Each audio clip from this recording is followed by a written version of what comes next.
नमस्कार मित्रों, आज के इस वीडियो में बात करेंगे एलएलबी फोर्थ सेमेस्टर के सेकंड पेपर अपराध विधि द्वितीय यानी अपराध विधि second law of crime second के महत्वपूर्ण एमसीक्यूज के बारे में। देखिएगा क्वेश्चन नंबर 1। प्रश्न नंबर 1 इस प्रकार है, दंड प्रक्रिया संहिता 1973 की किस धारा में मजिस्ट्रेटों द्वारा अपराध के संज्ञान लेने के संबंध में प्रावधान किया गया है? धारा 180 में, नंबर बी धारा 190 में, नंबर सी धारा 170 में और डी धारा 160 में। तो जो पहला प्रश्न है इसका सही उत्तर नंबर बी सही होगा, धारा 190 में।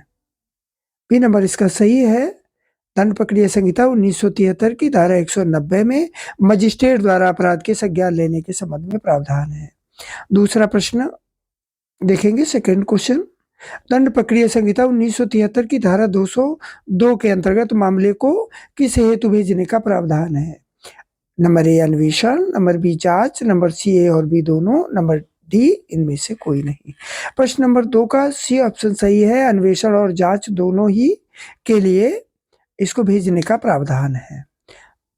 अगला प्रश्न क्वेश्चन नंबर 3 देख लीजिएगा। प्रश्न नंबर 3, धारा 204 दंड प्रक्रिया संहिता 1973 के अनुसार आदेशिका निम्नलिखित में केवल उसी मजिस्ट्रेट द्वारा की जा सकेगी।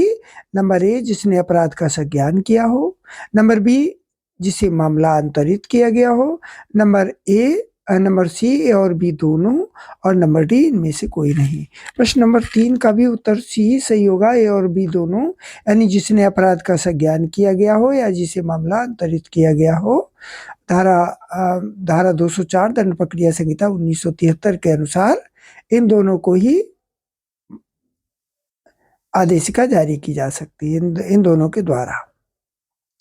नेक्स्ट क्वेश्चन है क्वेश्चन नंबर 4, दंड प्रक्रिया संहिता 1973 की किस धारा में लोक न्याय के विरुद्ध अपराधों के मामलों में अभियोजन संबंधी प्रावधान किया गया है? नंबर ए धारा 190 में, नंबर बी धारा 195 में, नंबर सी धारा 200 में, नंबर डी धारा 185 में। प्रश्न नंबर 4 है, इसका बी ऑप्शन हमारा सही है, धारा 195 में। दंड प्रक्रिया संहिता 1973 की धारा 195 में लोक न्याय के विरुद्ध अपराधों के मामले में अभियोजन संबंधी प्रावधान किया गया है।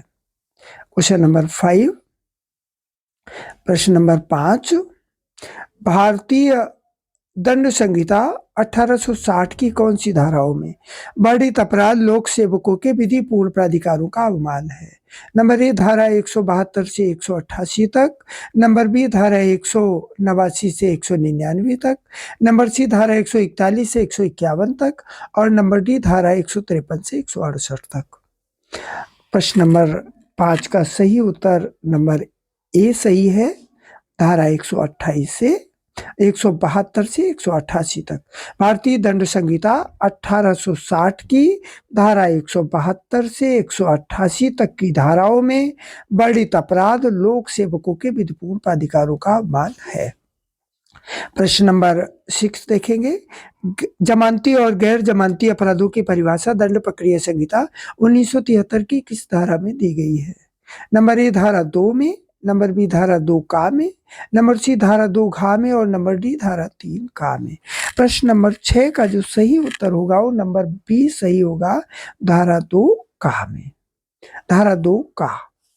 नेक्स्ट क्वेश्चन, अगला प्रश्न नंबर 7। चैनल को सब्सक्राइब कर लीजिएगा क्योंकि आपको एलएलबी के समस्त सेमेस्टर्स के लिए एमसीक्यूज हमारे चैनल पर मिलेंगे, ऑथेंटिकेट मिलेंगे और बहुत बड़ी संख्या में मिलेंगे ताकि आप बैक से बच सकें।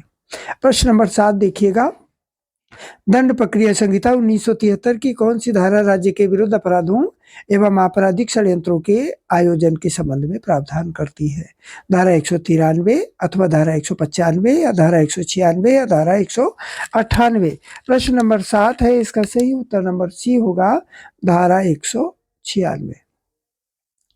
अगला प्रश्न है प्रश्न नंबर 8, दंड प्रक्रिया संहिता 1973 की धारा 197 में किसके अभियोजन के संबंध में प्रावधान किया गया है? न्यायाधीशों के, लोक सेवकों के, ए और बी दोनों या इनमें से कोई नहीं। प्रश्न नंबर 8 का सी नंबर ही सही है, ए और बी दोनों, यानी न्यायाधीशों और लोक सेवकों दोनों के लिए दंड प्रक्रिया संहिता 1973 की धारा 197 में अभियोजन का प्रावधान है। अगला प्रश्न, प्रश्न नंबर 9, विवाह के संबंध में अभियोजन संबंधी प्रावधान दंड प्रक्रिया संहिता 1973 की किस धारा में किया गया है? बड़ा महत्वपूर्ण प्रश्न है। देखिएगा, धारा 190, धारा 195, धारा 197 या धारा 198। प्रश्न नंबर 9 का सही उत्तर नंबर डी होगा, धारा 198। धारा 198 में विवाह संबंधी अभियोजन का प्रावधान है। नेक्स्ट क्वेश्चन, क्वेश्चन नंबर 10, दंड प्रक्रिया संहिता 1973 की धारा 199 में क्या प्रावधान है?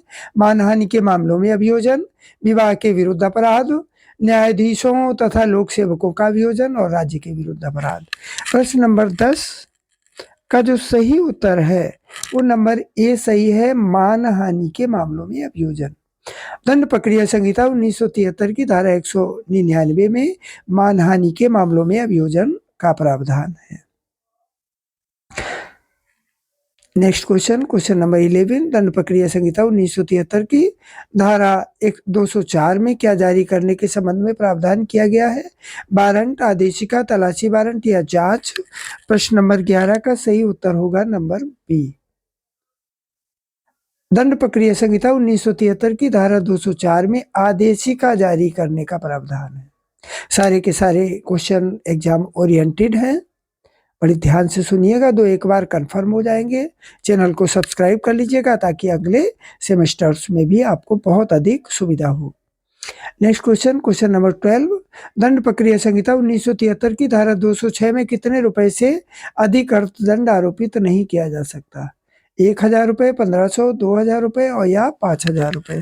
प्रश्न नंबर 12 का ए ऑप्शन सही है, 1000 रुपये। दंड प्रक्रिया संहिता 1973 की धारा 206 में 1000 रुपये से अधिक दंड आरोपित नहीं किया जा सकता।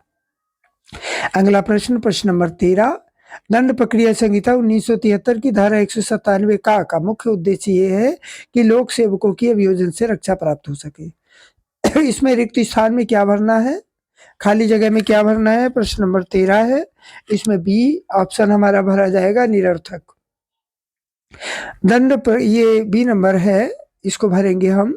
दंड प्रक्रिया संहिता 1973 की धारा 197 का मुख्य उद्देश्य यह है कि लोक सेवकों की निरर्थक अभियोजन से रक्षा हो। नेक्स्ट प्रश्न, प्रश्न नंबर 14, भारतीय दंड संहिता 1860 की कौन सी धाराओं में वर्णित अपराध दस्तावेजों की कूट रचना से संबंधित अपराध है?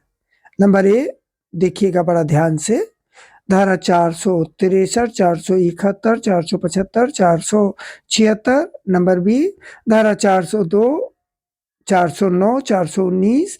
नंबर सी, धारा 363, 371, 375 और 376। नंबर डी, धारा 302, 309 और 319। प्रश्न नंबर 14 है, इसका सही ऑप्शन होगा नंबर ए। कूट रचित दस्तावेजों से संबंधित धाराएं कौन कौन सी हैं? समझिएगा, धारा 463, 471, 475 और 476। नेक्स्ट क्वेश्चन, क्वेश्चन नंबर 15, दंड प्रक्रिया संहिता 1973 की धारा 206 में किस मामले में विशेष सम्मन का प्रावधान किया गया है? नंबर ए, बड़े अपराधों में। नंबर बी, छोटे अपराधों में। नंबर सी, सड़क दुर्घटना में। और नंबर डी, आत्महत्या में। तो जो 15वां क्वेश्चन है हमारा, इसका सही उत्तर होगा नंबर बी, छोटे अपराधों में। दंड प्रक्रिया संहिता 1973 की धारा 206 में छोटे अपराधों के मामले में विशेष सम्मन का प्रावधान है। नेक्स्ट क्वेश्चन, क्वेश्चन नंबर 16, छोटे अपराधों की परिभाषा किस धारा में दी गई है? नंबर ए, धारा 206 में। नंबर बी, धारा 206 फर्स्ट में। नंबर सी, धारा 206 सेकंड में। और नंबर सी, धारा 206 थर्ड में। तो प्रश्न नंबर जो 16 है, इसका सही उत्तर नंबर सी होगा, धारा 206 भाग 2 में। अगला प्रश्न, प्रश्न नंबर 17, निम्नलिखित में से जो गलत है उसे चिन्हित कीजिए, गलत को बताइएगा। राज्य के विरुद्ध अपराध धारा 196, विवाह के विरुद्ध अपराध धारा 198 या 198 ए। नंबर सी, लोक न्याय के विरुद्ध अपराध धारा 199। नंबर डी, न्यायाधीश तथा लोक सेवकों का अभियोजन धारा 197। प्रश्न नंबर 17 का भी सी ऑप्शन सही है हमारा लोक न्याय के विरुद्ध अपराध धारा 199, तो सी नंबर हमारा सही होगा। अगला प्रश्न 18 नंबर, क्वेश्चन नंबर 18, निम्नलिखित में से किस धारा का मुख्य उद्देश्य लोक सेवकों की निरर्थक अभियोजन से रक्षा प्राप्त हो सके का प्रावधान है? धारा 197 में या 197 का में या 194 गा में या 192 का में? प्रश्न नंबर 18 का बी नंबर सही होगा, धारा 197 का में। जो हमारा 19 नंबर प्रश्न है, किसी मामले में विचार समाप्त होने के बाद निम्न में से कौन सा आदेश पारित किया जा सकता है? नंबर सा केवल दोष मुक्ति का आदेश, नंबर बी केवल दोष सिद्ध का आदेश, नंबर सी उन्मोचन का आदेश और नंबर डी दोष मुक्त या दोष सिद्ध का आदेश। तो प्रश्न नंबर 19 का सही उत्तर नंबर डी होगा, दोष मुक्ति या दोष सिद्ध का आदेश। डी नंबर हमारा सही होगा। अगला क्वेश्चन प्रश्न नंबर 20, दंड प्रक्रिया संहिता 1973 की धारा 206 के अनुसार छोटे अपराधों के मामलों में अभियुक्त यदि चाहे तो स्वयं न्यायालय में उपस्थित हुए बिना अपने अपराध की स्वीकृति किसके द्वारा भेज सकता है? डाक द्वारा, तार द्वारा, व्हाट्सएप द्वारा या इनमें से कोई नहीं? तो प्रश्न नंबर 20 का ए सही है, डाक द्वारा भेज सकता है। ये महत्वपूर्ण 20 क्वेश्चंस थे। नेक्स्ट क्वेश्चंस आपको अगले वीडियो में मिलेंगे। चैनल को सब्सक्राइब कर लीजिएगा।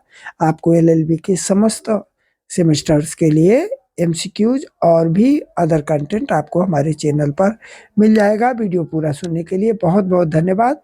जय हिंद।